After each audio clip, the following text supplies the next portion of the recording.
and welcome to this FebFest event. Tonight we've got three speakers for the presentation session. We have John Butterworth from Glasgow Allotments, who has a master's degree in horticulture and has an illustrious history which involved such things as founding a workers' cooperative called Ayrshire Organic Growers, which you can read a bit more about in his bio on the website. Sorry, my notes have just covered each other up. We've got Clem Sandison, who is the director of Alexandra Park Food Forest and also works at the Soil Association. And our third speaker is John Hancox, who is from Glasgow Allotments and is, I'm not sure exactly which position, perhaps looking at Scottish fruit trees. So, with all of the introductions to all of the people out of the way, if you have questions at any point that you want to put in the chat, put them in the chat and we'll make sure they get asked when the question time comes around. But I think for now, I'll just hand over to our first presenter, John. Hello, everyone. Thanks for showing an interest in this subject. Although, of course, every allotmenteer and small gardener should be interested in trees, if not every person, because we all know how incredibly important trees are from a climate point of view, from a biodiversity point of view. So why don't all allotments have trees? And why are so many of the trees that are on allotments seem to be struggling for space and so difficult to manage? Well, I hope to be able to answer these questions for you. I'm going to talk about two in particular types of trained trees: espaliers, cordons, and I'm going to talk briefly about fans. Now, I think one of the reasons why people are reluctant to try growing some of these trees is because of the name. They're not English names, French names. I think espalier originally was from Italian. But that is something we've just got to get past because they are so incredibly useful. And the reason why they're so incredibly useful is, first of all, in small gardens and allotments, we really want to be able to control the height and spread of trees because we want to reduce shading so that we can grow other things. And we want to maximize the use of space. And the trees that we're talking about here are easy to reach for all different operations. So that's the first really big advantage is height control and spread and control of spread. The second reason is the option or benefit, let me say, is the option of having many varieties in a small space.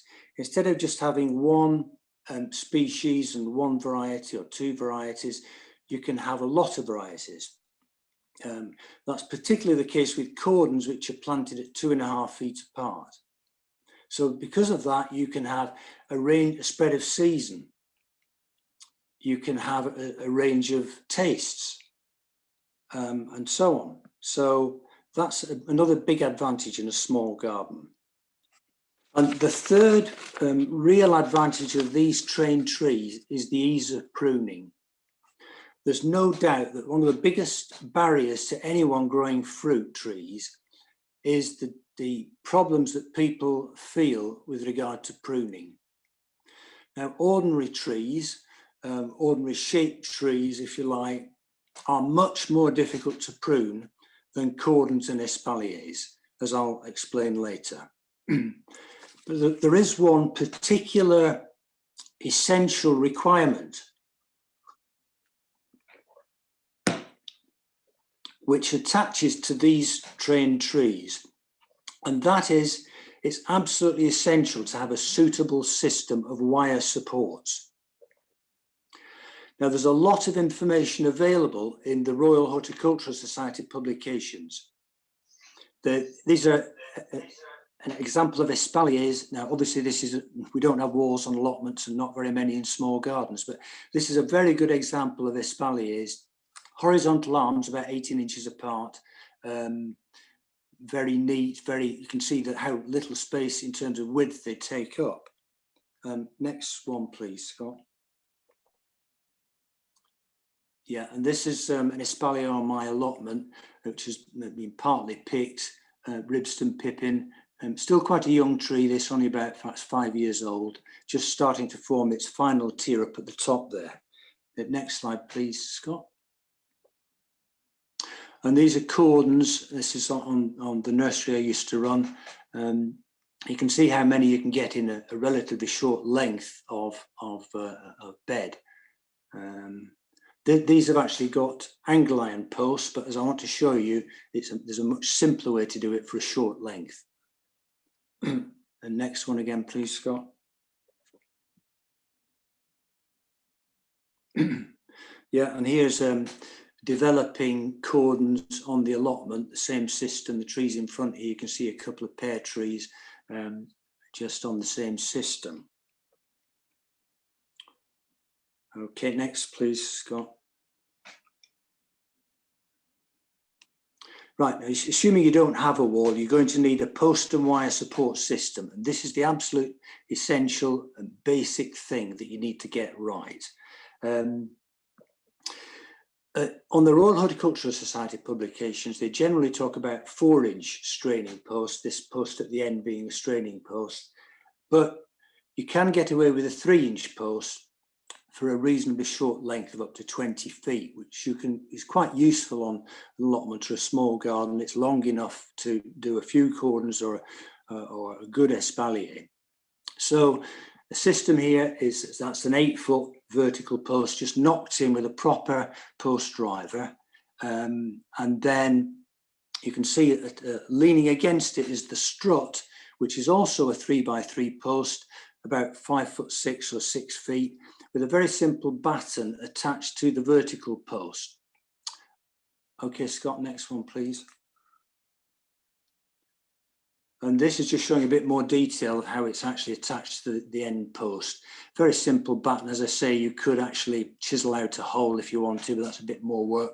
And then just above that, you can see this metal contraption here, which is called a turnbuckle. And this is a way of keeping your wire tight. Absolutely vital to be able to tighten up your wire. They will go slack. If they go slack, very hard to train the trees.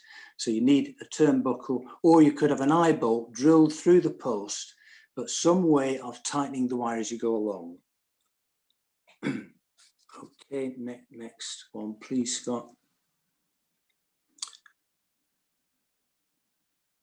That's it. Now this is showing the foot of the strut, because obviously the ground in the garden or the allotment is been cultivated. You want to plant your trees near it. So at the foot of the strut, you have to have something to spread the load. You can't just have the foot of the strut in the soft soil. So you can see there a concrete block, just an ordinary building concrete block, which has been set into the soil to prevent the strut from moving. Okay, next, please. And that's just showing how the turnbuckle can be attached to the end post, so that essentially the wire is pulling from the middle of the post, not from one side. The danger if it pulls from one side is that the post, being only a 3-inch post, can easily twist. You don't want that to happen, so try and arrange to pull in the middle of the post.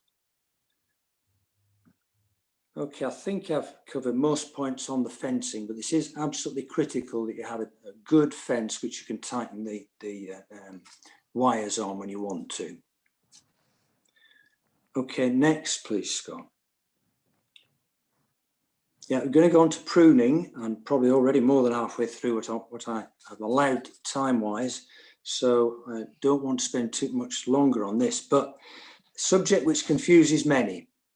3 types of pruning: formative pruning, when you're making the branch framework, which will take 3 or 4 years for an espalier or a fan; maintenance pruning, which is generally carried out annually or possibly twice in a year; and regeneration pruning, which you'll have to do after about 10 years or so. We are concerned with the first 2 in this case. And these books by the Royal Horticultural Society, which have since been amalgamated into one volume, are very, very useful. Next slide, please, Scott. The line drawings are absolutely brilliant. It's just showing you how to make an espalier. Really very simple if you follow these instructions. I still use these today, not for the formation, but for certain things like fans, which are more difficult. So I thoroughly recommend them. Next one, please, Scott. Just showing the next year after that. The next tier being developing one tier every year, basically. So on the next slide, you can see it's completed after 4 years. On the next slide again, please. Yeah, this is just showing cordons. Cordons tend to be grown at 45 degrees. They fruit better than when they're grown vertically, or they can be grown vertically if you're really short of space. If you're growing at 45 degrees, then the last one has to be planted 6 feet from the end of from the straining post, obviously, or else it would come too low down the straining post. So I've put this slide on to show you that on the last one, which is 6 feet from the end post, you can actually take 2 branches on the cordon here to fill up the end space. And you can do the opposite at the other end. That's rather complicated and perhaps not really necessary. Cordons, very simple. You're just growing a single branch at 45 degrees, very little formative pruning involved. And the next slide shows, I think, how you do the maintenance pruning. Very, very simple. A branch, you can see that the topmost picture there, the branch there, that is the cordon, or the arm of the espalier is exactly the same. And any shoots that come from that, you cut to the nearest bud to 3 inches just above it, which is the other dark piece of wood. You can see the second thickest dark piece. So that was done last year or the year before. And the lighter coloured branches coming off there is the current year's growth. And they're cut back just above the nearest bud to 1 inch. So it's 3 inches from the main branch and then subsequently 1 inch. Very, very simple. That applies, that's all the maintenance pruning you do on the cordons, the espaliers and the fans with apples and pears. But don't bother growing fans for apples and pears. Much easier to grow espaliers and cordons. Okay, I think I'm probably, anybody keeping a check on the time? How am I doing for time? I think I'm probably, anybody hear me? Yes, we can hear you, John. You've maybe got another minute or two? Okay, just another minute. Just give me a shout when I'm up. Okay. Next one, please, Scott.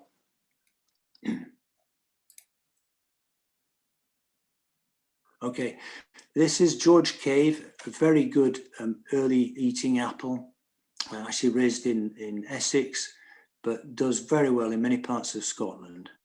And the next one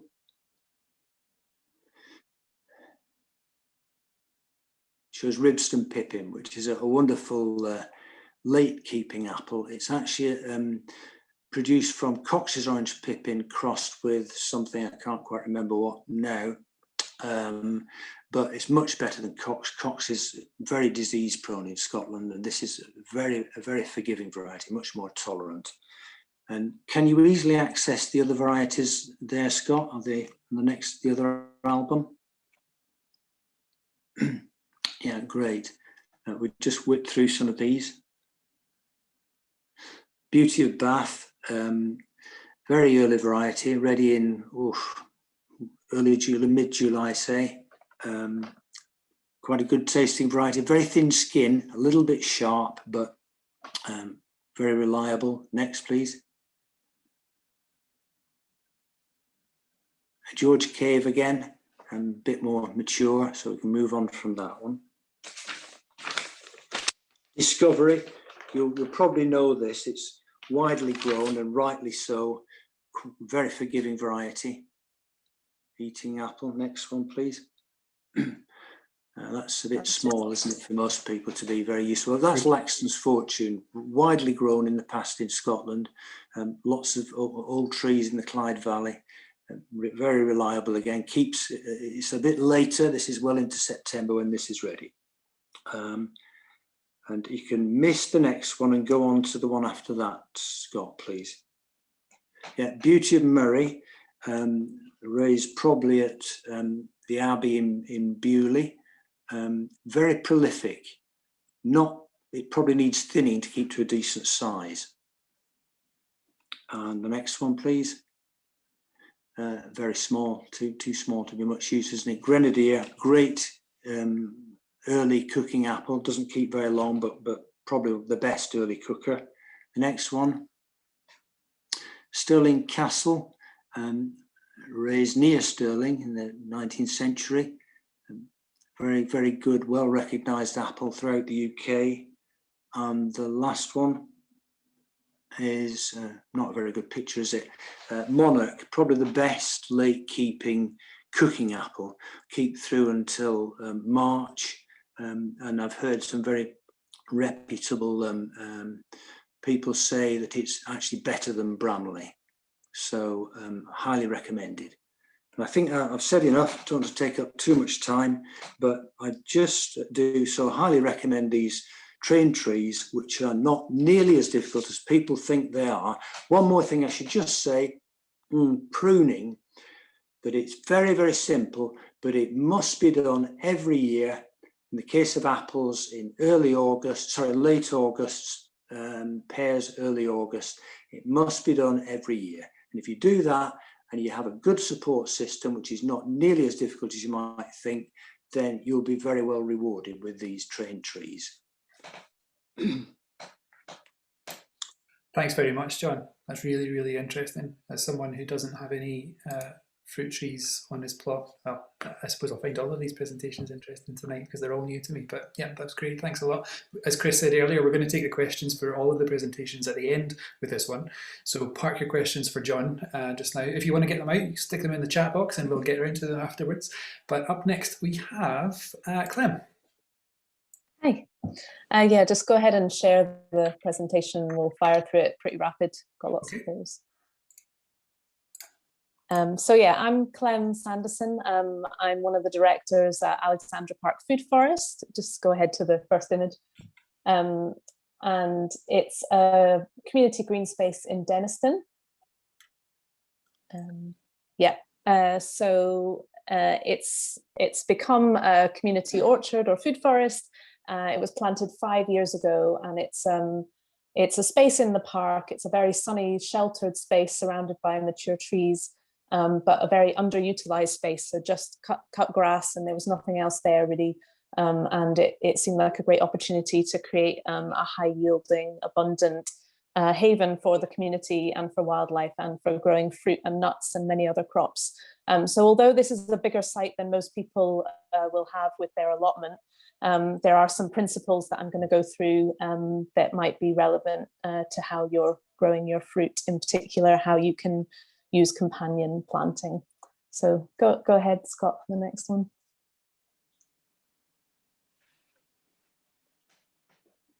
I don't know whether I'm just getting a big delay on it because I'm on my phone on 4G. So is it working? Can other people who aren't Clem see the 7 layers of the forest garden slide? Yeah, I've got it now. Okay. Okay, I'll just accept the delay. The idea is to create a forest garden, which really it's got some complicated explanations about 7 layers and things like that, but fundamentally the purpose of it is to create as much diversity as possible in quite a small space and utilize all the levels that you can. So rather than just growing one crop along the soil, there's so much height you can get with tree crops and bushes and herbaceous crops, and it's very much about trying to mimic natural ecosystems, a kind of woodland ecosystem, which would be our natural climate here, would tend towards woodland, but to try and get as many yielding and food crops as you can into that space. So next slide, Scott. So we went about designing the space over a number of sessions with the community, and we really were trying to think in 3D about the space and looking from using plans of the site and really working from patterns down to details. So we didn't start with picking our fruit varieties. We kind of started thinking about the overall structure and design of the site, and where paths would be and how water would flow, and also obviously what fruit crops we wanted. So jump ahead to the next. So this was the finished sort of design, although it's varied slightly since then, but it was through this 4-day process, and it included wildflower meadows, a whole variety of trees, including some that aren't so typically grown in Scotland, but that we wanted to try. Apples, pears, plums, all the obvious things, but also nut trees and a whole load of fruit bushes as well, about 40 fruit bushes. Next slide, please. So you can just jump through the next 3 pretty quick. It's just to show that these are the planting days. We did planting with 5 different schools. We had a big public planting day with over 100 people that attended. And it was quite a mission getting all the trees in the right place according to our very careful design. But we did it, and it was an amazing, glorious, sunny March day. So that was brilliant. Next one. And we worked with as many families as possible from all over the East End, really came along to get involved in the planting. And the next slide.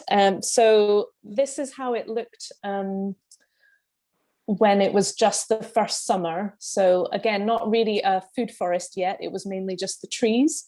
And we really wanted to get a lot more ground cover plants and perennial crops into this system. So it did take some time to get to that stage because it's mostly grass and trees and grass, which isn't what we wanted. Next slide. So this is how it's looking. This was actually 2 summers ago. The next one is, yeah, that's it. And you can see that the wildflower meadows we've started to establish are sort of taking hold, and we've created some other beds, and the trees are coming along pretty nicely. So we're getting a lot more diversity than just that empty grassy area that we had before. So it's on the right track, but quite a lot of work to get to this stage, trying to create this in the grass. Next slide. So this is my key message when it comes to advice on planting young fruit trees is mulch, mulch, and more mulch. So that is the thing that really has helped us change the soil biology towards something that is more like a natural forest edge, which is the natural ecosystem a fruit tree would like to be in. And when I say ramial wood chip, that what I mean by that is the ideal thing. It's not the only thing you can use, but if you can get hold of any branches, so ramial wood is less than 7 centimeters in diameter, and it's all the twiggy thin branches. So when any pruning goes on, we save all of that, we cut it up and put it down. We also try and we get free loads of wood chip from tree surgeons, and we specify deciduous wood wherever possible, or majority deciduous, and try and get as much rough branchy material chipped as possible, because it has a very different carbon to nitrogen ratio, and it's ideal for fruit trees, and it really helps feed the fungi in the soil, and that's really what we want, is to create a fungal dominated soil. And effectively we're creating compost in situ, because every year we mulch a whole wheelbarrow load at least on each tree, and that rots down, and there's no issue with nitrogen robbing, which is sometimes a concern because we're not digging it in at all. It's just lying on the surface, and it's gradually breaking down and feeding the soil microbiome, and that's what we want, and it's created really healthy trees for us. So next slide, please. And then there's just more of us mulching. So the way we've been trying to convert grassy areas to new beds is through, we've used mulch mats. These are hemp mulch mats as the base layer, and then wood chip on top. And we just keep piling that up, and that's a way to, because we have a no dig kind of policy in the site, apart from where we originally dug the holes for the trees. But the rest of it we're trying to convert through no dig systems. So we're just mulching out the grass for a year, with as much wood chip as possible, and sometimes also adding a layer of compost as well. And then we can plant herbs and other things into that. So if you jump to the next one, you'll see kind of the bed a year later when we were planting into it, or it might have been 2 years later, I'm not sure, but we're gradually converting all of the site to perennial herbs and crops as we go along through that system of mulching out.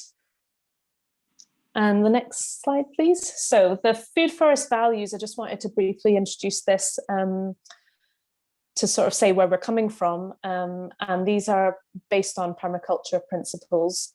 So we believe in earth care, which is all about caring for our environment, obviously, and trying to increase biodiversity and produce clean water and healthy soils. And people care, which is all about creating healthy, abundant spaces for people, both for mental health and well-being, as well as for producing food and community connections. And fair share, which is all about equitable access to food and resources. So that's trying to make sure that everyone has equal access and is supported to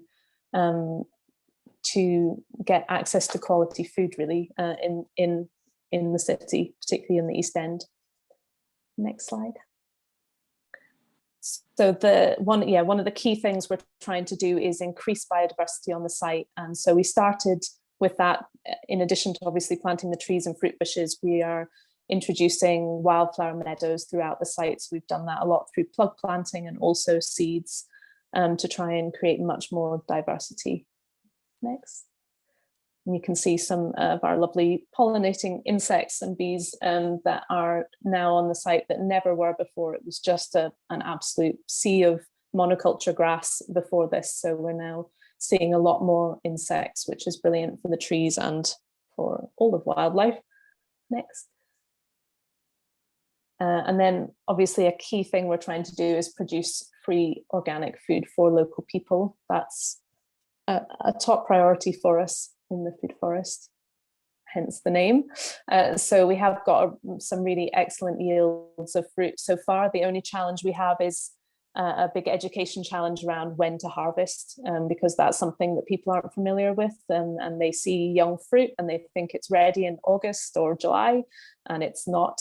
So that's part of the process is introducing people to the times that fruit is ready so that it doesn't get picked too early. But we have had a lot of abundant fruit, and it'll become more as the trees mature. Next, please. So we're really trying to build social connections and create a space where everyone can come together. That's crucial to us. I'm going to jump ahead faster because I want to get to the next bits. We have community celebrations that are a big part of bringing people together on the site through wassailing and apple days. And we run something called Wild Wains. If you just keep running through, Scott, I've got a delay, so I'm trying to keep track.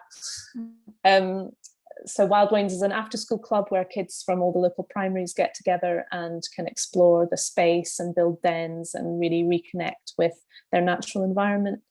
We run training and skills such as pruning training and fruit tree care and grafting, things like that, so that more people can learn about fruit production. And we're also working on social enterprise aspects, including developing products for sale using foraged ingredients and grown ingredients on the site. So we're working quite a bit on how to develop that in future. So I wanted to really quickly run through, maybe not going to have time actually. There's 12 principles in permaculture, and the first is, so permaculture is a bit jargony sometimes, but actually we found it really useful, these principles, in thinking about how we work in the space. So one of them is observe and interact, and that is really like all the decisions we make about the space are based on observation of what's happening and what is the natural succession that's happening in terms of plants and species. So that's really important. Another important principle is catch and store energy, which ultimately is photosynthesis is our best way to capture solar energy and to transfer that into carbon in the soil. And the soils store more carbon than most of our other, people think of trees as storing carbon, which obviously they do, but our soils are an important carbon store.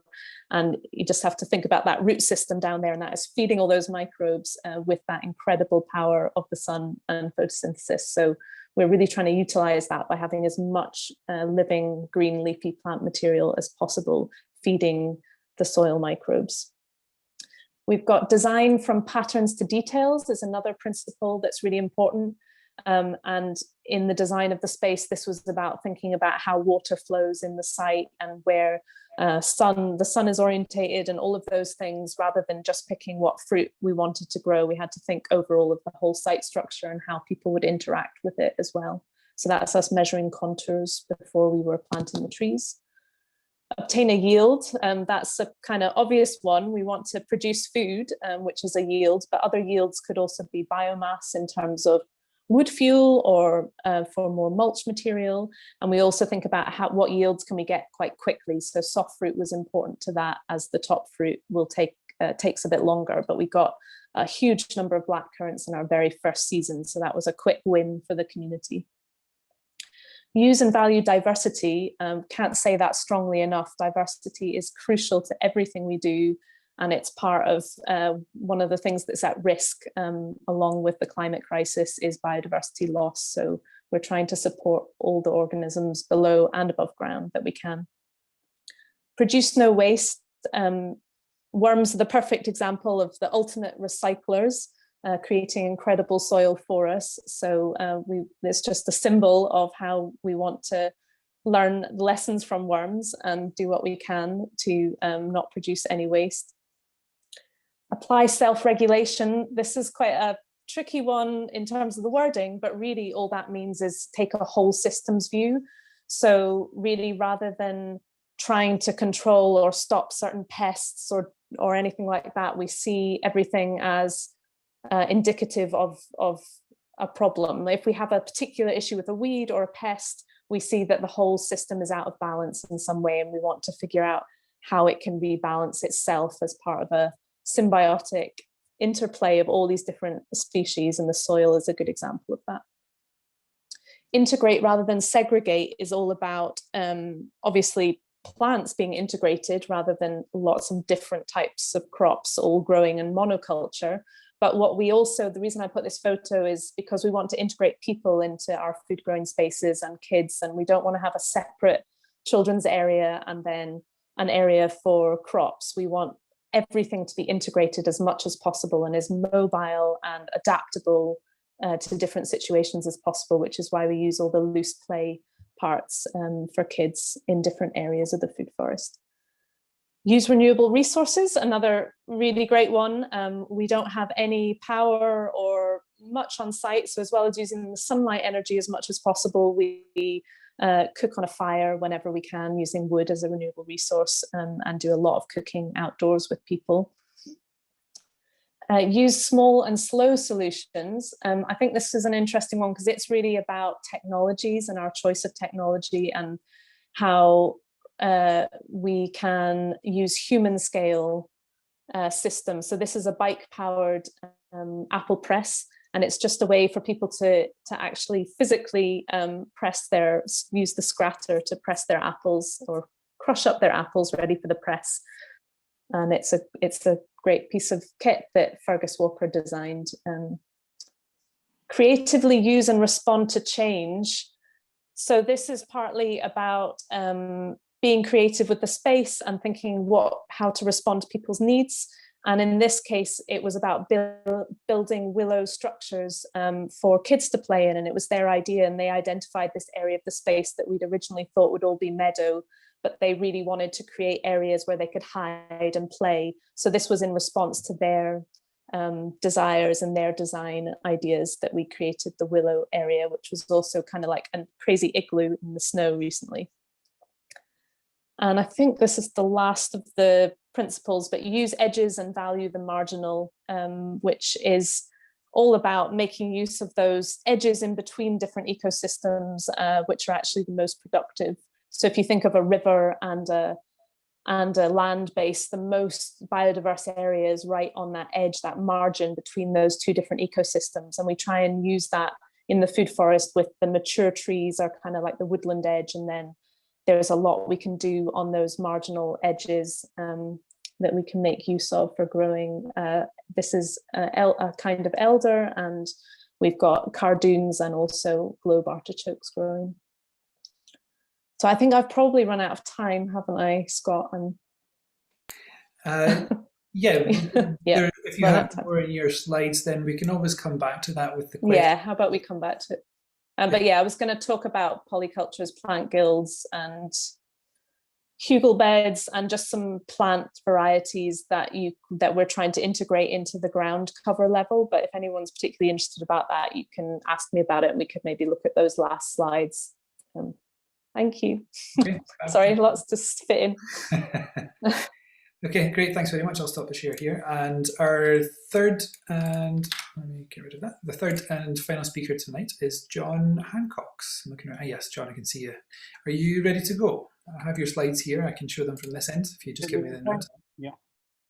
Yeah. Can you hear me all right? Yeah, good. Yeah, show the slides. That would be lovely, Scott. So I'm John Hancox anyway. So I have an allotment which I've had for a long time at Kelvinside Allotments, which I have planted a lot of fruit trees on, which mostly came from John Butterworth actually, along when he had his nursery. And I also am director of Scottish Fruit Trees, which is a social enterprise which supplies fruit trees and helps schools and community groups and anyone else that wants fruit trees to get them and plant them. So next slide, please. Yep. Yeah, and I do a lot of juggling. This is a workshop I did over in Edinburgh. It's actually an interesting one because the trees were planted on it's a contaminated land site quite close to the Scottish Parliament, and they planted into large containers, and really very large containers, but it's quite interesting. And the galleries are looking at developing the site. It's just, there are lots and lots of different ways in which people have used fruit trees, from really quite small projects in people's gardens and allotments through to some quite big projects I've worked on, which such as the Dunkeld orchard. If anyone ever wandering past Dunkeld, we've planted a big orchard, big community orchard there. And there are lots of other examples.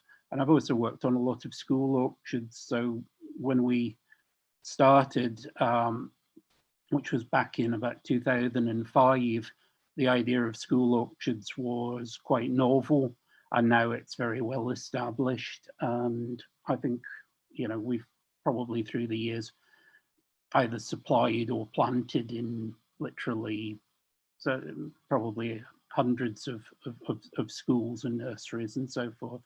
And the idea there is that the kids grow up knowing where their fruit comes from, or knowing it grows on trees. Next slide, please. So this is, some extent, John talked about varieties. Some of the varieties we have and that we supply are specifically the Scottish ones. So we've got some lovely sort of evocative names for fruit trees like Bloody Ploughman, White Melrose, Lass of Gowrie, which all relate to different parts of Scotland. Cool Blush is a very northerly variety, which is a secret ingredient in Caroon gin, apart from anything else. And so there's a rich history to fruit growing in Scotland. People maybe think of fruit growing as something that is more associated with England, but fruit's been grown in Scotland since medieval times. And interestingly, areas of, for instance, the Merchant City in Glasgow was originally a pear orchard, which was planted by the Abbey. So there's a very, very long history to fruit growing in towns. And as John said, they all taste different. You might be interested that the dog's very fond of the apple, which is the top right, which is a discovery. It has the characteristic pink bleed through it. There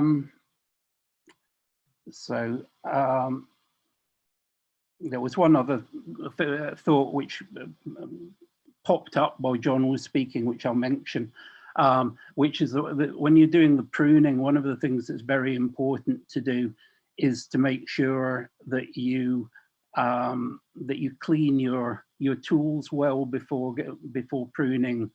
It's particularly true with things like cordons, because it's very easy to transfer plant diseases from one tree to another. So you have to be careful with that. It's a bit like surgery. You don't want your surgeon to be using the same tools without sterilizing them in between patients. So it's that kind of idea. Next slide, please. So we also, it's a sort of inevitable consequence of planting too many apple trees as you end up making cider. So we've got a little kind of hand press in the middle, and then we've graduated as time went on to a bigger scratter and a hydro press, which is a lovely thing. And yeah, it's a real pleasure. And people have spoken about apple days and sort of the sort of pleasure of harvesting, and it is a really lovely thing. And a bit of a sadness of the recent lockdown is that we weren't really able to do the communal pressings and things. So I'm looking forward to this year coming, and hopefully we'll be able to do some of that, because it's a lovely thing to bring people together to do. And the juice tastes very good as well. So next slide, please. And so we actually make a cider, which is a very small production called Clyde cider, which we do sell small quantities in some of the bottle shops and so forth. And it's also the juice is delicious, so a lot of it gets drunk. And then to go back to Clem's thing about not wasting anything, the apple cake, which is the apple that's left over after you've pressed it, goes to we've got a pig lady who comes and picks up the apple cake and feeds it. So these are rare breed pigs that enjoy that. So there's a lot more to fruit growing than just sticking a tree in the ground and standing well back. There's a whole kind of culture around it. And I started, in fact, one of the first encounters I had with the whole apple world was going to Culzean Castle, where John Butterworth had a display of all the Scottish apples, and it was actually the smell of the apples that completely hit me going into that room. And I was very grief struck when he put all the apples back in his car and drove off with them. And yeah, so fruit trees kind of started as a passion for me, and it's now sort of gradually become, you know, my business as well. But it's a nice thing to do.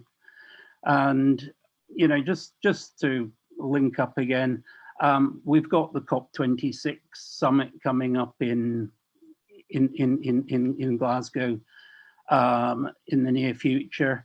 And one of the things I think would be lovely to see is much more fruit growing in people's gardens and in parks and so on. And that's maybe something that the councillor, who I think is on here, might consider. You know, we've got the potential to have lots more fruit growing and food growing in Glasgow, and we should make every effort to do that.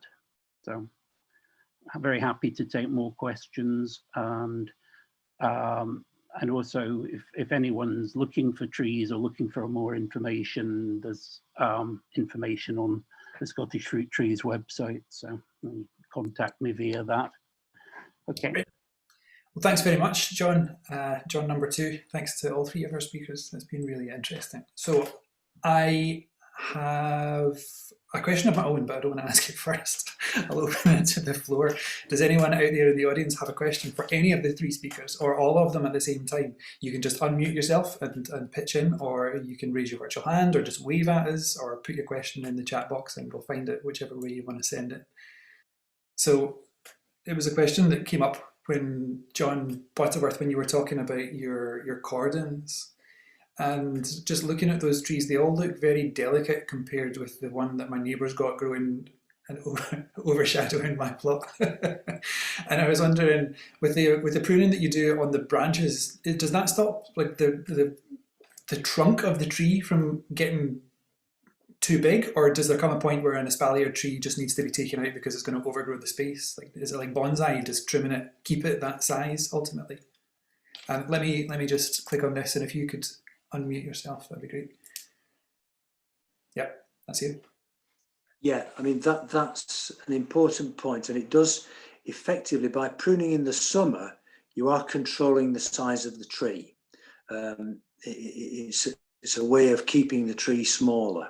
And what it really does too is it means you can use a slightly more vigorous rootstock as well, because the slightly stronger rootstocks like M26 for apples, that they tend to have numbers, M26 and double M106, are more capable of coping with slightly less than perfect conditions.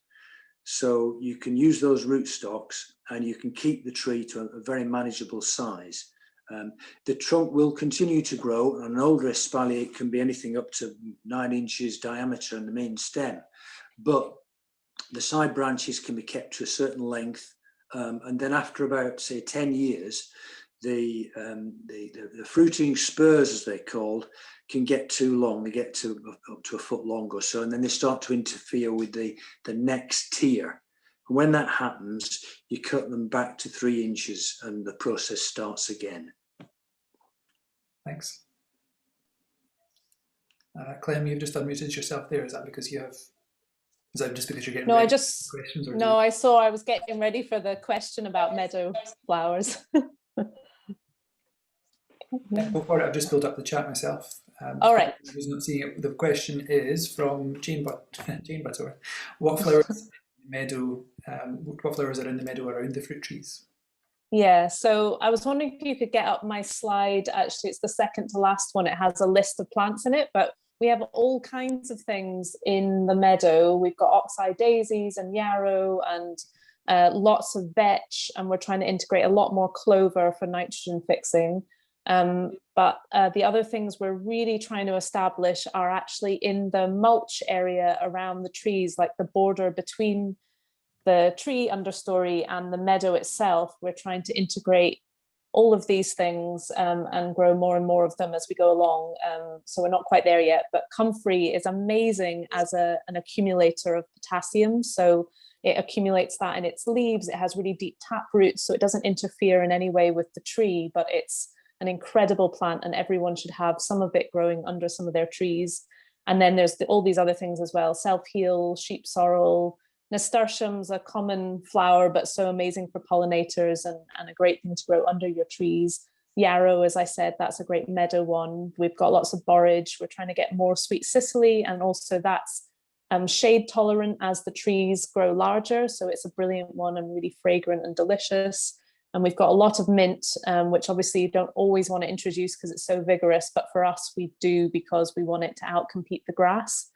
Perennial rocket, we've started growing a lot of that, and yeah, all these other things, strawberries, hosta, another great edible. So we're trying to have everything to have multiple purposes. So as well as being great for pollinators, we want as many edible species as possible that are quite low maintenance, and that's what we're trying to do with our understory of the trees and in the meadow.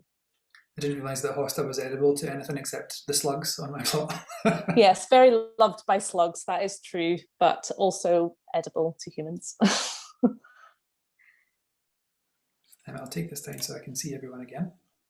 Any other questions? I think I've lost you now. Someone had their virtual hand up a second ago. Was that Michelle? Is she still with us? Hi. Yeah, do you want to go for it? Yes, I'm here. Sorry. Oh, your signal cut out just at the wrong time there. Hello. Oh no. Oh, I can hear you again. Ah. Michelle, if you want to stick... So my question is... It's coming and going. I can see Sorry, your... my internet connection keeps... I know, it's awful. Yeah. Go for it. We can hear... Basically, my question's this, if I can get... I have a trained pear tree, but the problem is that it has had a lot of fire blight. So I keep trying to prune out the fire blight. Can you still hear me? Sorry. So I keep trying to prune out the fire blight. And what's happening is that all the healthy growth is coming from the leader. It keeps wanting to shoot up all the time, and that's where all the healthy growth keeps being. That's where the fire blight isn't. So it's really annoying. I keep trying to take the leader out to keep it nicely trained, but all the healthy growth is coming from the leader. So I don't know what to do with it. Does that make sense?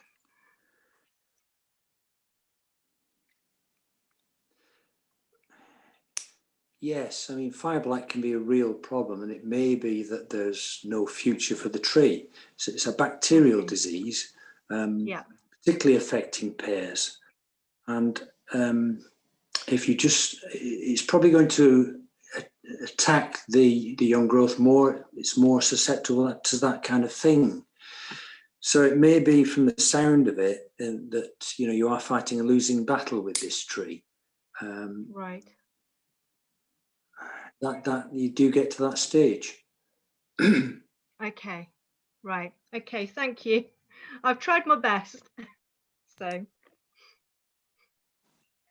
is there any pear trees that you would recommend which are more fire blight resistant, or are all pear varieties vulnerable, or are some more vulnerable than others? There is definitely a varietal difference. And in fact, in some parts of the country where pears are widely grown, there's, I think it's Laxton's foremost, which has been actually banned from being planted for that reason. So there is a varietal difference, and it's definitely worth exploring. I can't tell you which varieties are particularly resistant, I'm afraid. Okay, thank you. I know in America they've actually banned the growing of pears, I think, in some parts, in some states, because the fire blight's so bad.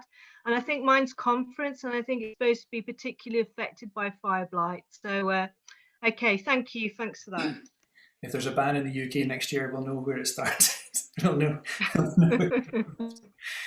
Gordon, I think that's just in the United States, though. But it looked as though Gordon was maybe going to ask a question a few minutes ago. Did you want to come in? Yeah,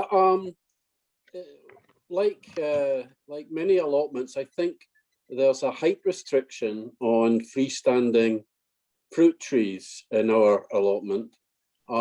We have a couple of relatively mature cooking apple trees. I think they're grenadiers, but they're becoming close to the height restriction.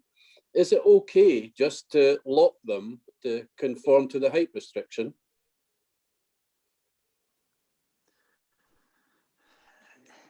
It's always a problem when you're trying to keep a tree that's meant to be big, because it's genetically predisposed to be big because of the nature of the rootstock it's grafted onto, and perhaps the vigor of the variety itself. And you're trying to keep it small.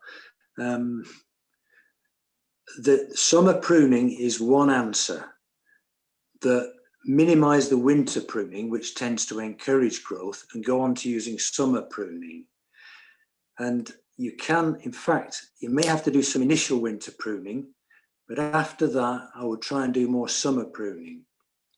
And if you think of each branch as the arm of an espalier, or each branch as a cordon, if you like, and spur prune it in that way to try and keep the side shoot short and any new growth short, then that's your best hope.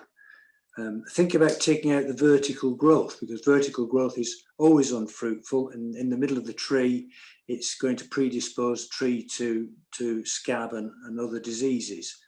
So, and I would think about taking out individual branches rather than giving the whole thing a haircut.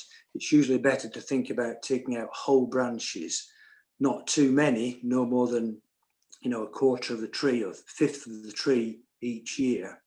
But yes, you certainly can do something along those lines. Okay, thanks, John.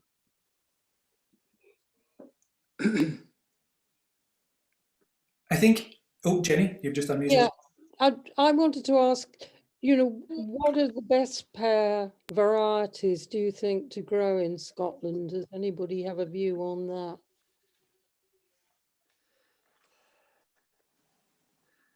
Well, John, do you want to say something? I would just say very briefly, because I've said enough. I would just say Scotland is a very varied thing, and it's totally different in the southwest of Scotland, or the west of Scotland, northwest of Scotland, to sheltered parts of the borders or the Murray coast. So it's a hugely varied thing, and where you've got a huge range of choice in the best places, you've got very little choice in the worst places. Well, how does Glasgow count? John, do you have some view on that? I was going to say what pears have done really well in the food forest, if you want to hear. Yeah, go on.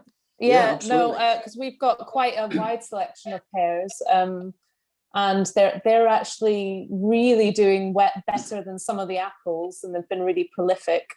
We've got, and also I've got some in my garden. I've got an espalier commis on a south-facing wall, so it is in the perfect environment. But it is amazing, my commis. But there's also one a free-form tree in the food forest. We're growing an old variety, Christie, that does really, really well as well. We've got Beth.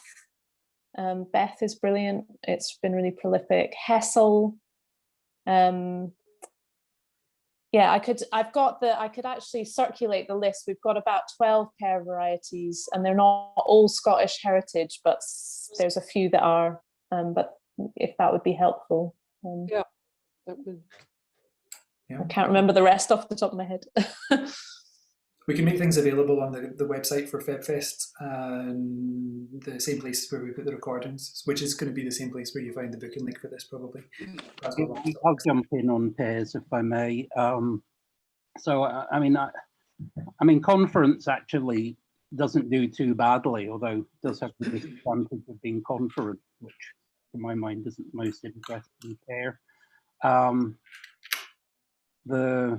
I think Invincible is a very good one, which is also, it tastes nice and it's still fertile. I think a lot of the problems with pears is because there aren't enough proper pollination. So I think it depends how many pears you have in your in and around where you are, how successful they'll be. And as John was saying, they are a bit marginal in parts of Scotland. They're quite wind sensitive. They blossom quite early, and I think probably miss some of the pollination early on.